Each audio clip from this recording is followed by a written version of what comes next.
Fuck it. You're lucky I didn't roll it. You're lucky I didn't blow your brains out.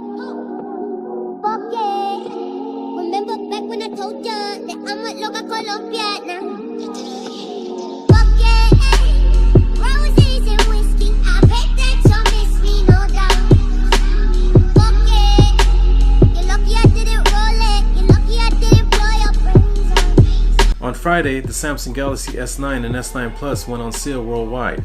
These phones have been all the hype in the tech world since they were first unveiled at the Mobile World Congress trade show in Barcelona, Spain. Just take a look at some of the tech channels on YouTube or some of the tech sites on the net and you'll see review after review of these phones. And it's completely understandable because both the S9 and the S9 Plus appear to live up to the hype. And for me, that comes as no surprise. After all, they're incremental upgrades to two already great phones, the Samsung Galaxy S8 and S8 Plus. And that's what I wanted to talk about today, this phone right here, not the S9 or the S9 Plus. There's plenty of other YouTube channels covering those phones, and you can check those out if you want to learn more about those. And just so you know, this is not one of those reviews where I'm going to spout off a bunch of technical specs and talk about RAM and the processor and all of that stuff. There's plenty of other reviews out there that cover that already. This is more a review about my user experience and the 10 reasons on why I like this phone and why I believe you should buy it. Now during this video you'll probably see a case on my phone.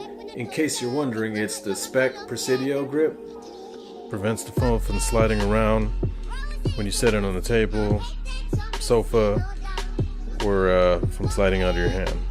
Every time there's a new bitch on the block, everybody wants to go see what she's about. And I get it. She's new, fresh, unknown, and that makes her exciting.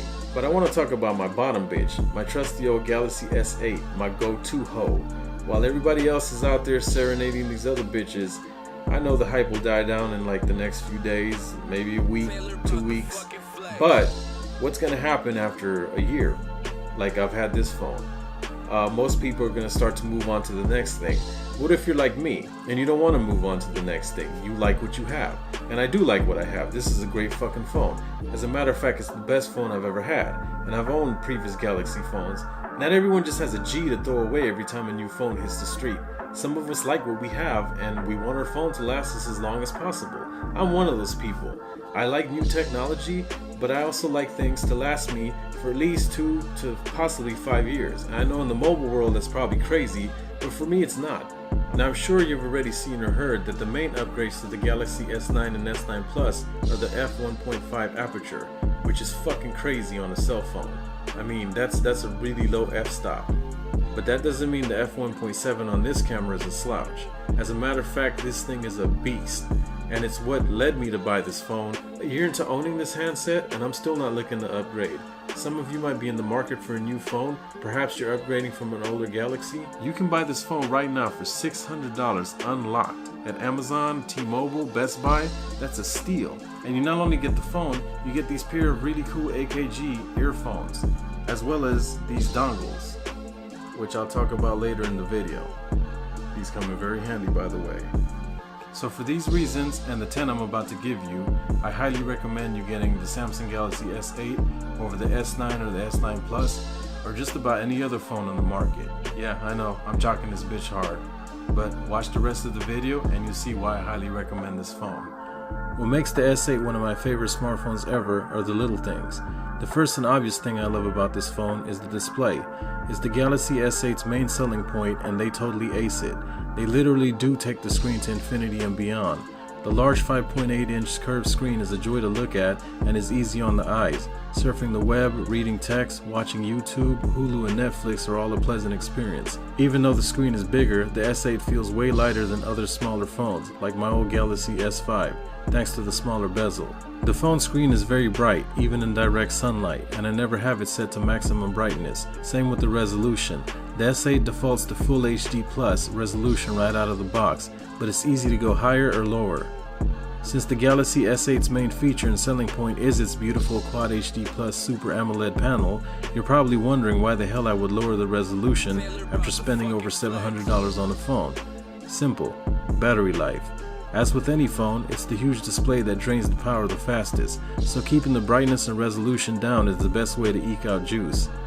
The S8 has a 3000 mAh battery, and by keeping the resolution and screen brightness in the middle, I'm able to extend the battery life to 16 or 17 hours.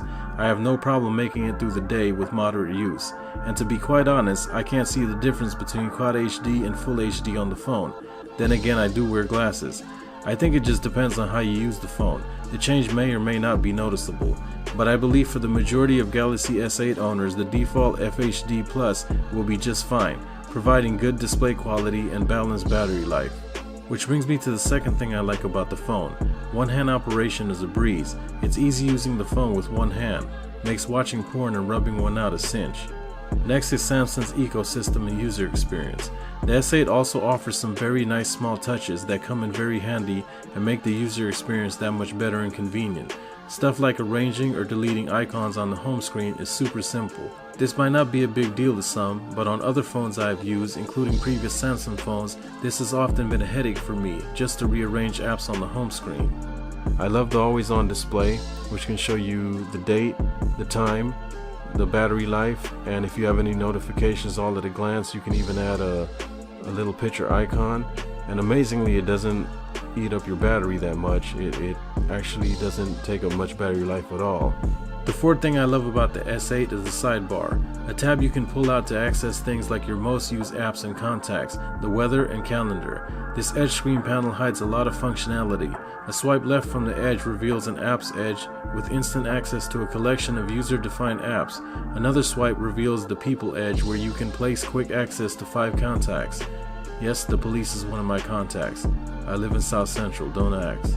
A third swipe reveals Smart Select. Of the 3 edge selections, this is the most fun. There are 2 image selection tools, rectangle and oval, a pin to the top option, and even GIF creation. I use it on Instagram and while watching YouTube videos to quickly capture pictures and create GIFs. It's pretty easy to use.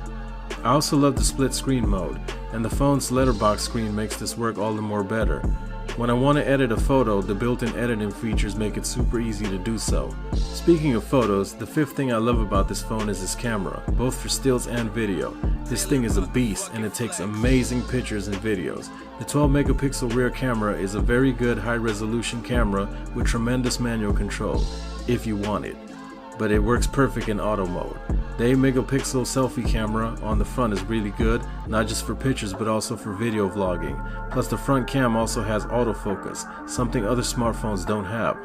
Since I'm a photography nut, I love having an f-stop of f1.7 and optical image stabilization for low light shooting. The autofocus on the rear and front camera are insanely fast. It's snappy trappy, like good pussy. The HDR mode and panorama mode are also killer features on this phone. It blows my Panasonic G7 and Nikon S9900 HDR and panorama modes away. The sixth thing would be the secure folder encryption, so that you can hide your porn videos, nude pics, notes, apps, and other stuff you don't want prying eyes to see. You can then password protect this secure folder by a PIN number or a password. The seventh thing I love about the S8 is it has an audio jack. After paying almost $800 for a phone, I better be able to listen to my music and charge my phone at the same damn time. The S8 even comes with a pair of slick Harman AKG earphones. Samsung recently acquired the company. The headphones fit nicely into the Galaxy S8 headphone jack, and no special connectors are required. Speaking of special connectors, the S8 also includes some adapter dongles, a micro USB to USB-C adapter and a USB-A to USB-C adapter. Very useful, by the way. These adapters are super important to me, mainly because I have a bunch of regular USB chargers laying around and things like my portable battery pack that only work with the older USB ports. I also love that the phone is water resistant and dust proof, which is a must. Recently, when getting out of the shower, I accidentally tipped my phone over and it fell in the fucking toilet. With other phones, this would have been an utter disaster. With the S8, I just dried it off and it was good as new. The ninth thing I dig about this phone is it comes with 64 gigabytes of base storage right out of the box, and you can expand that with a micro SD card. Finally, the 10th thing I love about the S8 is that it's fast, snappy, and responsive. It's speedy and quick with real-life usage, like scrolling through web pages, launching apps, and snapping photos. It has yet to lag or crash on me, and I constantly have a lot of apps and internet tabs open. Oh, and it also allows wireless charging, which is a neat feature that's becoming more and more commonplace on top-tier smartphones. I believe the mark of any great product is if it can stand the test of time, and I believe the Galaxy S8 has. After the dust settles and all the hype is over, is this a phone you're still going to want to use when it's all said and done? And for me, the answer is yes. And for those reasons, I think I'm going to hold on to my Galaxy S8 for a bit longer until there's a more pronounced upgrade.